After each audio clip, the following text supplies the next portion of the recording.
नमस्कार दोस्तों, स्वागत है आप सभी का यूपीएससी उत्कर्ष में। मेरा नाम है पूजा द्विवेदी। टारगेट पीटी सीरीज़ 2025 के लिए हमने शुरू की है। हमने काफ़ी सारी नदियां अभी तक कवर कर ली हैं, जिसमें गंगा, सिंधु नदी प्रणाली, ब्रह्मपुत्रा, साथ ही साथ महानदी भी कर ली है। आज हम जिस नदी के बारे में बात करेंगे वो है गोदावरी नदी, जिसको दक्षिण गंगा भी कहा जाता है। अगर बात करें गोदावरी की, तो गोदावरी उन 4 नदियों में से एक है जहाँ पर कुंभ का मेला लगता है। इसके अलावा इसकी लंबाई भी काफ़ी है, 1465 किलोमीटर की है। ये पश्चिमी घाट से निकलती है। तो बहुत कुछ हमें जानना है from the perspective of our examination, चाहे आप यूपीएससी की तैयारी कर रहे हैं या फिर स्टेट पीसीएस लेवल की तैयारी कर रहे हैं। आपको ये ध्यान देना है, कंटिन्यूसली अपने आप को अपडेटेड रखना है। ठीक है, शुरू करते हैं। तो शुरू करते हैं गोदावरी के बारे में जानना। गोदावरी नदी ये निकलती तो महाराष्ट्र से है। इसका उद्गम स्थल कहाँ है ये याद रखिएगा। इसका उद्गम महाराष्ट्र में है और महाराष्ट्र में ये नासिक के समीप त्र्यंबकेश्वर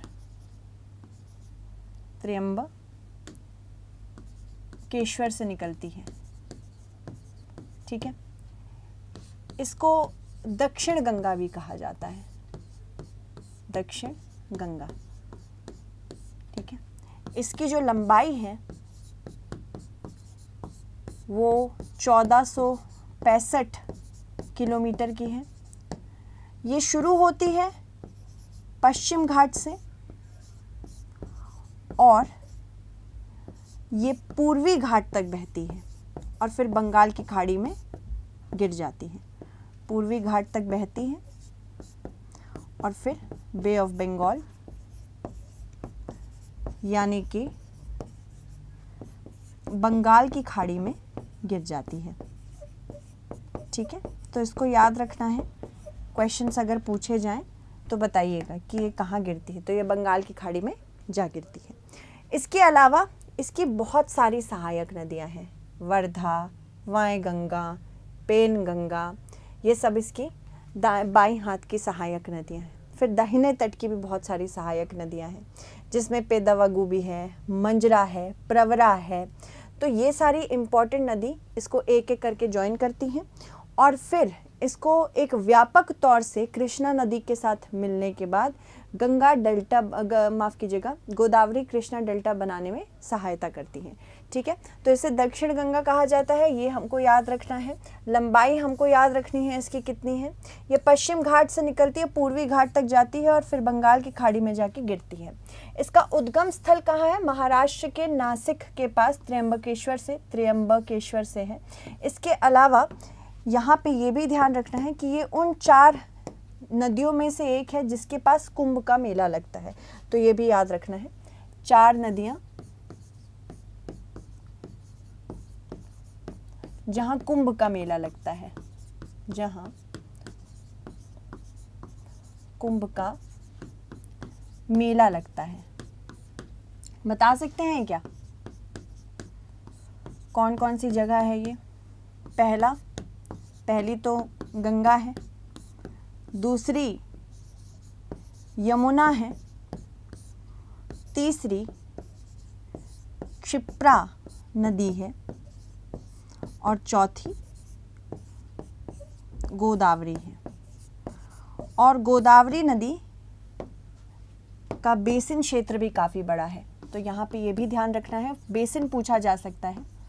गोदावरी का बेसिन कौन कौन सा है? पहला जहाँ से निकलती है महाराष्ट्र,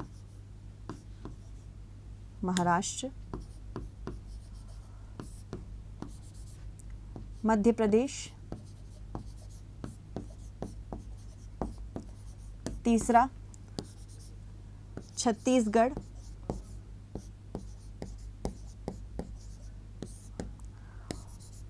ओडिशा, फिर तेलंगाना, आंध्र प्रदेश,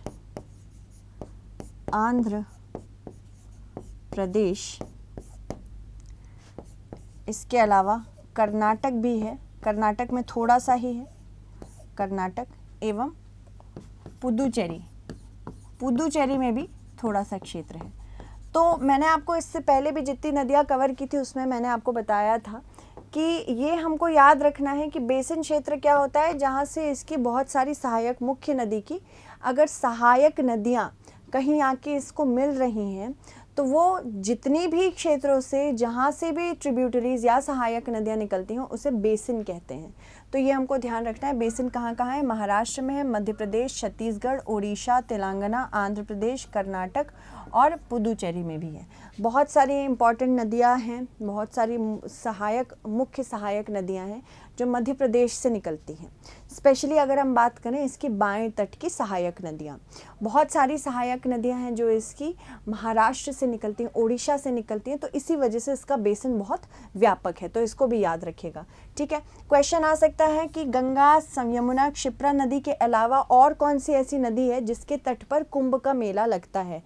तो ये शायद आपको नहीं पता होगा, पर हाँ, गोदावरी के आसपास भी, गोदावरी के तट पर भी कुंभ का मेला लगता है। ठीक है, बहुत इम्पॉर्टेंट मेला है।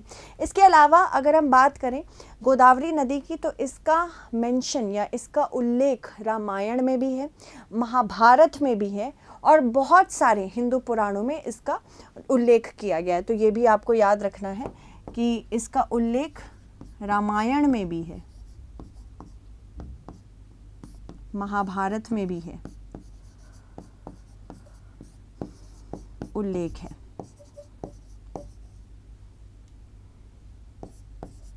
ठीक है, याद रखिएगा। चलिए, इसके अलावा आप देख सकते हैं मैंने आपको बताया बहुत सारी नदियां इसको मिल रही हैं। अगर हम स्पेसिफिकली बाएं तट की सहायक नदियों की बात करें, छोटी या बड़ी, पूर्णा इसमें से एक है, फिर उसके बाद धरना है, पेनगंगा है, वर्धा है, वाय गंगा भी इसकी बहुत ही मुख्य सहायक नदी है। ये पेंच है, पेंच नेशनल पार्क के बारे में भी आपने सुना होगा, और एक कान्हन है। ठीक है, इसके अलावा दाहिने तट की सहायक नदियों की बात करें तो यहाँ पे भी बहुत सारी हैं। पेदावगु है, मंजरा है, मंजरा नदी बहुत ज़्यादा ज़रूरी है, इसके बारे में हम बात करेंगे। ठीक है, मंजरा पर ही आप देखेंगे निज़ाम सागर सिचुएटेड है। इसके बाद सबरी है। तो ये सारी इम्पॉर्टेंट नदियाँ हैं और आप बेसिन देख ही सकते हैं। मैंने बताया था मध्य प्रदेश में है, महाराष्ट्र में है, कर्नाटक में है, आंध्र प्रदेश में है, तेलंगाना में है, छत्तीसगढ़ में है, उड़ीसा में है। तो ये सारे इम्पॉर्टेंट एरियाज़ हैं जहाँ इसका थोड़ा बहुत बेसिन भी है, पुदुचेरी भी है। ठीक है, इसके अलावा सर आर्थर कॉटन बैरेज और राजा मुंद्री ब्रिज भी इसी पे बना है। पोलावरम डैम इसी पे बना है, ये भी आपको याद रखना है क्योंकि क्वेश्चन पूछा जा सकता है कहाँ बना है। पोलावरम डैम है। और यहाँ पे आप देखते हैं जैसे कि बिल्कुल बर्ड्स क्लॉ डेल्टा बनाती है ये। बर्ड्स क्लॉ यानी कि जैसे बर्ड का पैर होता है ना, जैसे उसके क्लॉज होते हैं, उसी तरह का ये डेल्टा बनाती है। कृष्ण गोदावरी डेल्टा भी बहुत ज़्यादा फेमस है। चलिए अब जानते हैं हम कि इसकी जितनी इम्पॉर्टेंट नदियाँ हैं, सहायक नदियाँ हैं, जैसे कि पेनगंगा। पेनगंगा एक अत्यधिक इम्पॉर्टेंट सहायक नदी है। यहाँ आप देख सकते हैं पेनगंगा बहुत ज़रूरी है हमारे एग्ज़ाम के लिए, तो इसके बारे में सबसे पहले हम जानेंगे। अलग अलग मैंने नदियाँ आपको बता ही दी हैं कि कौन कौन सी नदियाँ हैं जो इसकी मुख्य सहायक नदियों में से एक बनती है। मुख्य सहायक नदियाँ सभी नहीं बताएंगे, बट जो मोस्ट इम्पॉर्टेंट है उन्हीं पर ध्यान देंगे हम। ठीक है, मोस्ट इम्पॉर्टेंट। ये कहाँ से निकलती है, जैसे कि उद्गम स्थल सबका बता रहे हैं, तो ये याद रखिएगा। उद्गम इसका कहाँ है? महाराष्ट्र में है। पेनगंगा का महाराष्ट्र के औरंगाबाद में है। औरंगाबाद, महाराष्ट्र के औरंगाबाद में अजंता पर्वतमाला से निकलती है, ये याद रखना है। अजंता पर्वतमाला से निकलती है।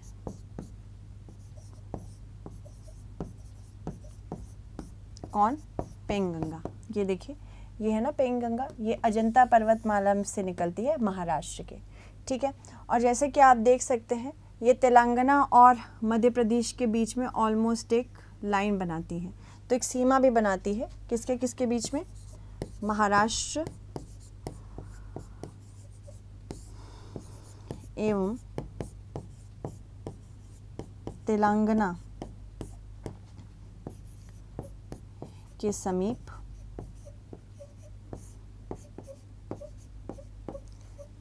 एक सीमा भी बनाती है। ठीक है, तो इसको याद रखना है। पूछा जा सकता है कि कौन सी ऐसी नदी है जो सहायक नदी है किसकी, गोदावरी की, जो सीमा बनाते हुए चलती है तेलंगाना और महाराष्ट्र के बीच में, तो यही है। ठीक है, इसके अलावा वर्धा है जो महाराष्ट्र से निकलती है, यहाँ पे वर्धा है आपकी, वर्धा नदी ये लिखी है यहाँ पे, वर्धा। ठीक है, तो वर्धा कहाँ से निकलती है ये ध्यान रखना है। इसको हम कॉपी कर लेते हैं, फिर नेक्स्ट पेज में मैं आपको बता दूंगी, वहाँ इस मैप में बेटर हो पाएगा। डोंट वरी, जो इससे पहले मैंने लिखा है वो आपको वैसे भी मिलेगा पीडीएफ में, यूपीएससी उत्कर्ष के पीडीएफ में आपको मिल जाएगा। ठीक है,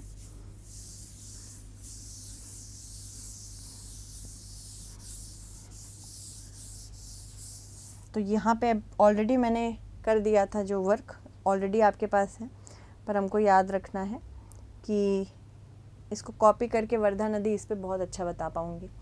तो ये वर्धा नदी वैसे तो इसका उद्गम स्थल कहाँ पे है, मध्य प्रदेश में है। उद्गम ऊपर हम लिख देते हैं वर्धा, ताकि आप लोगों को दिक्कत ना हो। वर्धा उद्गम इसका मध्य प्रदेश में है।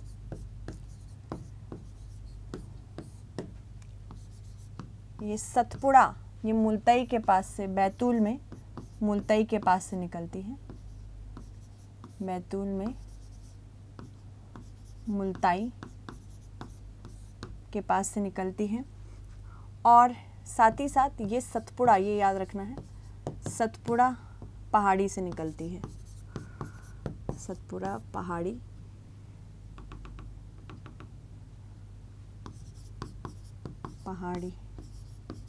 से निकलती है। ठीक है, महाराष्ट्र में ये विदर्भ क्षेत्र की सबसे लंबी नदी है। महाराष्ट्र के विदर्भ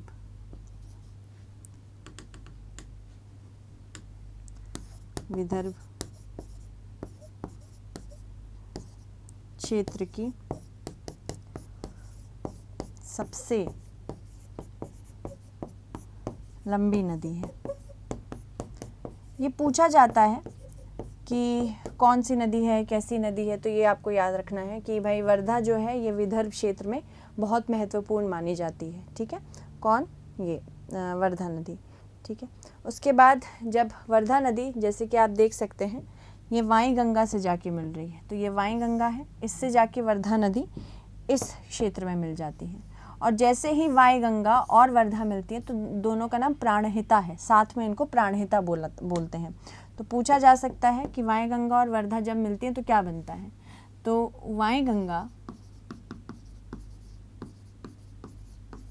और वर्धा जब मिलती हैं तो प्राणहिता के नाम से जानी जाती हैं। किसके नाम से जानी जाती हैं, प्राणहिता। ठीक है, तो ये बहुत ही एक इजी सा सवाल इससे बन सकता है, याद रखना है कि कौन सी नदी कैसी होती है। फिर वाई गंगा की अगर बात करें, वाई गंगा का मतलब है पानी का तीर। ठीक है, ये भी बहुत इंटरेस्टिंग फैक्ट है। पूछा जा सकता है कि गोदावरी की कौन सी नदी है जिसके नाम का अर्थ है पानी का तीर, तो ये वाई गंगा नदी है।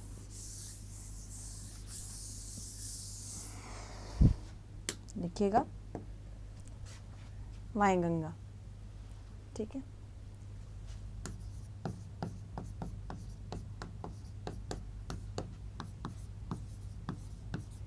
इस नदी के नाम का अर्थ है पानी का तीर। ठीक, कौन सी नदी, ये वाई गंगा। वाई गंगा भी कहाँ से निकलती है, ये भी, इसका उद्गम स्थल भी मध्य प्रदेश है, तो ये याद रखना है, उद्गम इसका भी मध्य प्रदेश है। मैच द फॉलोइंग क्वेश्चंस में ये सारे बहुत पूछे जाते हैं। ठीक है, मध्य प्रदेश है। इसके अलावा ये मध्य प्रदेश में महादेव पहाड़ियों से निकलती है, ये भी ध्यान रखना है, महादेव से निकलती है।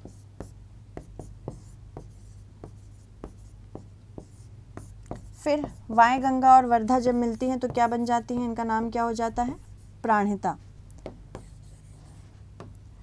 वायगंगा और वर्धा जब मिलती हैं तो क्या नाम हो जाता है, प्राणहिता नाम हो जाता है, प्राण देने वाली, है ना। तो इसी वजह से इनका दोनों का नाम मिलके क्या हो जाता है, प्राणहिता होता है। उसके बाद ये जाके गोदावरी से मिलती है। जब वर्धा और वायगंगा एक साथ हो जाती हैं उसके बाद जाके ये गोदावरी से मिलती है, तो पहले नहीं मिल जाती, ये भी हमें ध्यान रखना है। फिर जिसके बारे में हम चर्चा करेंगे अब वो है इंद्रावती नदी।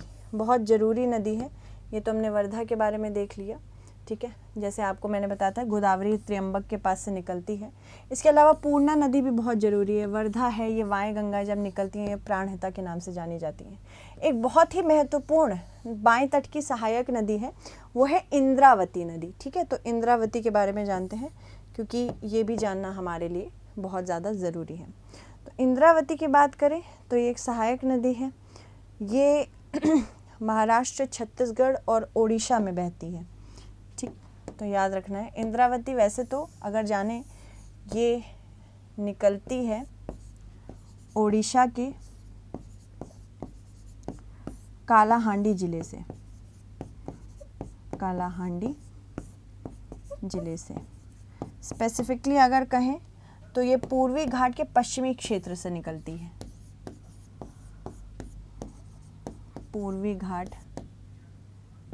के, ये लिखा है ना यहाँ पे, पूर्वी घाट के पश्चिमी क्षेत्र से निकलती है, ठीक है। तो कोई किसी के बारे में पूछा जाए कि ऐसी कौन सी नदी है, गोदावरी की सहायक कौन सी ऐसी नदी है जो पूर्वी घाट के पश्चिमी क्षेत्र से निकलती है, वो है इंद्रावती नदी, और उड़ीसा के कालाहांडी ज़िले से निकलती है, उड़ीसा के कालाहांडी ज़िले से निकलती है, ठीक है। तो इसको याद रखिएगा। इसके अलावा ये याद रखना है कि इसका कौन कौन से क्षेत्रों से बहती है। ये महाराष्ट्र, उड़ीसा से तो निकलती है, महाराष्ट्र, छत्तीसगढ़ और ओडिशा से होके बहती है। तो जैसे कि आप देख सकते हैं ये पूरा, ये पश्चिम की तरफ बह रही है, निकल तो इधर से रही है पर ये पश्चिम की ओर बह रही है, तो इसका बहाव पश्चिम की ओर है, पश्चिम की ओर, ठीक है। तो पश्चिम ओर है, ये आपको ध्यान रखना है। और फिर यहाँ पे देखिए, यहाँ पे गोदावरी नदी से मिल रही है। इसकी लंबाई भी काफ़ी अच्छी है, 535 किलोमीटर की लंबाई है इसकी, इंद्रावती की 535 किलोमीटर की लंबाई है, ठीक है। तो ये भी याद रखना है क्योंकि लंबाई अगेन इसके बारे में पूछा जा सकता है। और ये ऐसी नदी है जो बस्तर ज़िले में, इसको याद रखिएगा, जीवन की रेखा के नाम से जाना जाता है।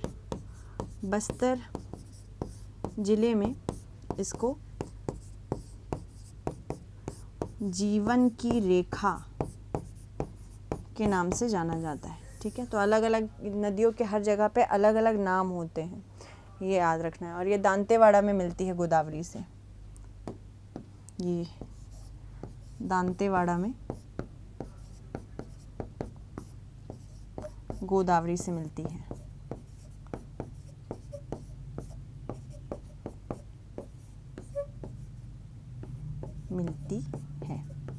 ठीक है, तो इसको याद रखिएगा कि कौन सी नदी है, कहाँ मिलती है, किस प्रकार से मिलती है। अब हम बात करेंगे जो दाहिने तट की सहायक नदियाँ, उनके बारे में। तो दाहिने तट की सहायक नदियाँ में एक मंजरा है, एक प्रवरा है, जो अत्यधिक जरूरी है हमारे लिए। तो मंजरा और प्रवरा के बारे में बात करते हैं। ये दाहिने तट की है और इसका उद्गम स्थल 823 मीटर की ऊंचाई पर अहमदनगर के पास बालाघाट रेंज में। सतमाला और बालाघाट हम जानते हैं ना, तो ये कहाँ से निकलती है, ये बालाघाट रेंज से निकलती है, तो इसको याद रखिएगा। इसके अलावा ये आंध्र प्रदेश के मेडक ज़िले में प्रवेश करने से पहले, मेदक ज़िले में ये क्या करती है, महाराष्ट्र के लातूर ज़िले और कर्नाटक के बीदर से भी होके बहती है। पूछा जा सकता है कि ऐसी कौन सी नदी है जो किन किन क्षेत्रों से बहती है, नाम दे दिया जाएगा, उसके बाद आपको बताना होगा कहाँ से बहती है। तो ये याद रखना है कि ये आंध्र प्रदेश के ज़िले से मेदक से बहती है, और मेदक या मेडक भी कह सकते हैं। इसके अलावा ये लातूर से बहती है महाराष्ट्र के, और फिर कर्नाटक के बीदर से बहती है। तो यहाँ पे आप देख सकते हैं कि कौन कौन से प्रदेश हो गए। आंध्र प्रदेश हो गया, ठीक। इसके अलावा जैसे कि आप देख सकते हैं महाराष्ट्र तो है ही, बालाघाट सतमाला बालाघाट वाला। इसके अलावा कर्नाटक, तो कर्नाटक से भी होके बहती है। तो यहाँ पे ये याद रखना है कि तीनों इस जगह से होके बहती है। ये मेदक में नारायण खेड़ जहीराबाद से होकर लगभग 96 किलोमीटर तक बहती है।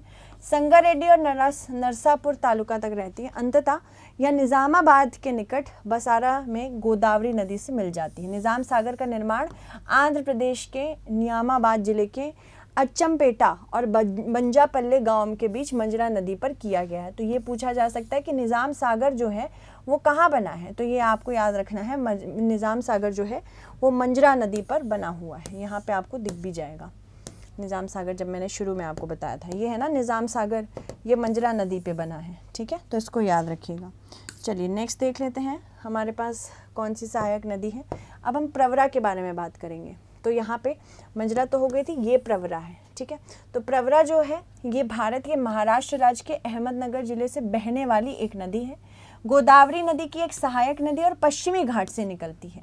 ये आरंभ होने वाली गोदावरी की एकमात्र उपनदी है, मतलब ऐसी और कोई नदी नहीं है प्रवरा के अलावा जो पश्चिमी घाट से गोदावरी के लिए निकलती हो।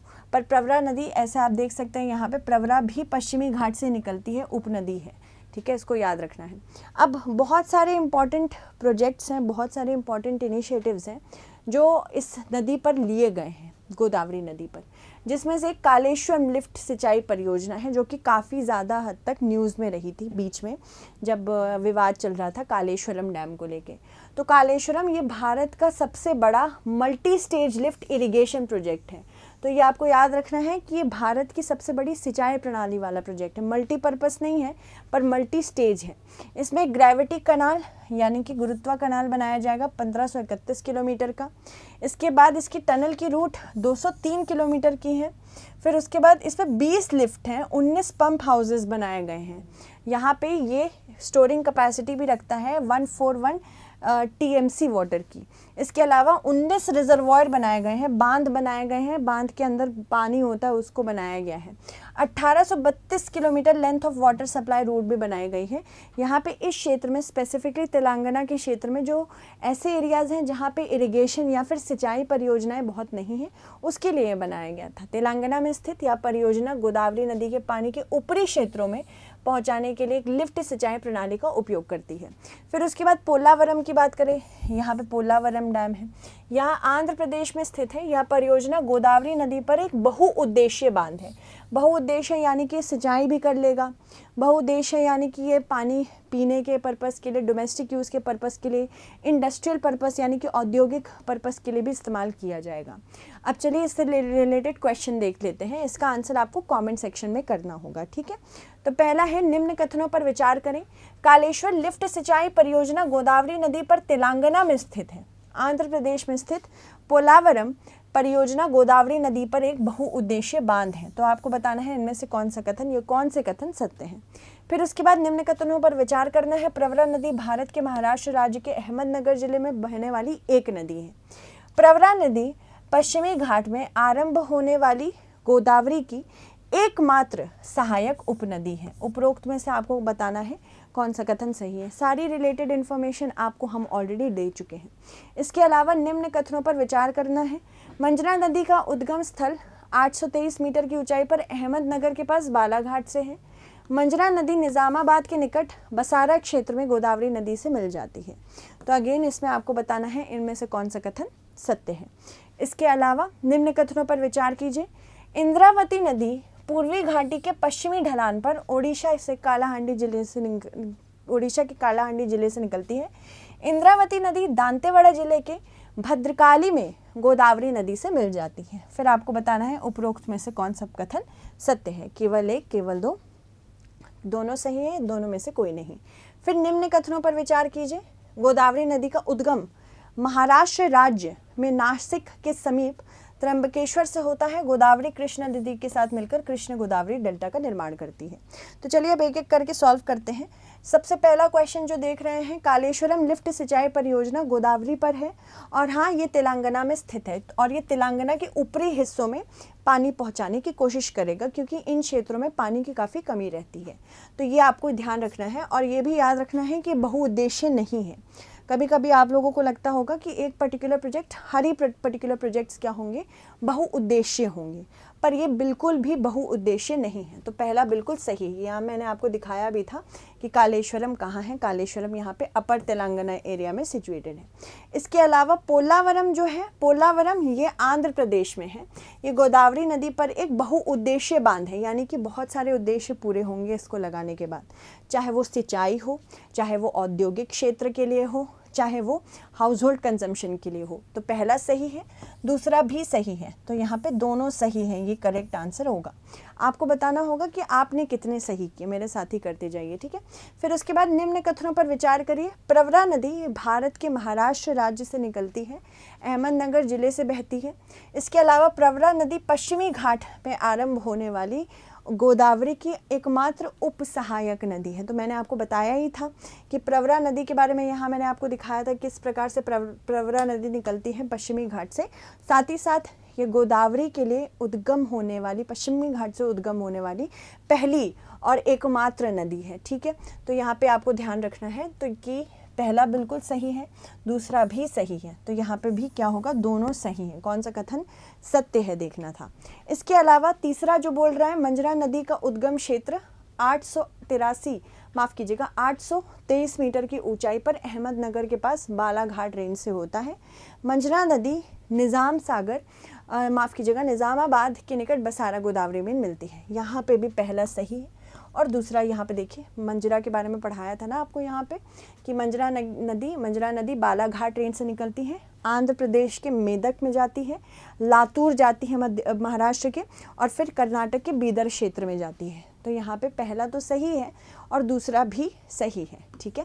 और पहला दूसरा दोनों सही है, तो यहाँ पे ऑप्शन सी दोनों सत्य है, करेक्ट आंसर होगा। इसके अलावा निम्न कथनों पर विचार कीजिए। इंद्रावती नदी पूर्वी घाट से निकलती है, पूर्वी घाट के पश्चिमी ढलान से निकलती है, जो मैंने आपको बताया था, और ये कालाहांडी से निकलती है, ठीक है। तो यहाँ पे पहला बिल्कुल सही है। ये दांतेवाड़ा में जाके भद्रकाली के पास गोदावरी से मिल जाती है। तो पहला सही है, दूसरा भी सही है, यहाँ पे दोनों सही है, करेक्ट आंसर होगा। फिर उसके बाद आखिरी क्वेश्चन ये है कि निम्न कथनों पर विचार करना है। गोदावरी नदी का उद्गम महाराष्ट्र राज्य में, बिल्कुल सही बात है, और ये त्र्यंबक या फिर त्र्यंबकेश्वर से निकलती है, नासिक के पास से, ठीक है। तो पहला बिल्कुल सही है। और गोदावरी उन नदियों में से एक है, 4 नदियों में से एक है जहाँ पे क्या बनता है, जहाँ पे कुंभ मेला बनता है, ठीक है। साथ ही साथ ये कृष्ण के साथ मिलके, कृष्णा नदी के साथ मिलके कृष्णा गोदावरी डेल्टा भी बनाती है। तो पहला सही है और दूसरा भी सही है। तो यहाँ पे दोनों सही उत्तर होंगे, ऑप्शन सी यहाँ पे करेक्ट आंसर है, ठीक है। सो आई होप आपको आज की क्लास अच्छी लगी हो। नेक्स्ट हम कृष्णा नदी के साथ आएंगे और जल्द से जल्द आपको कृष्णा नदी के बारे में सब कुछ बताएंगे। So thank you so much everyone, stay updated.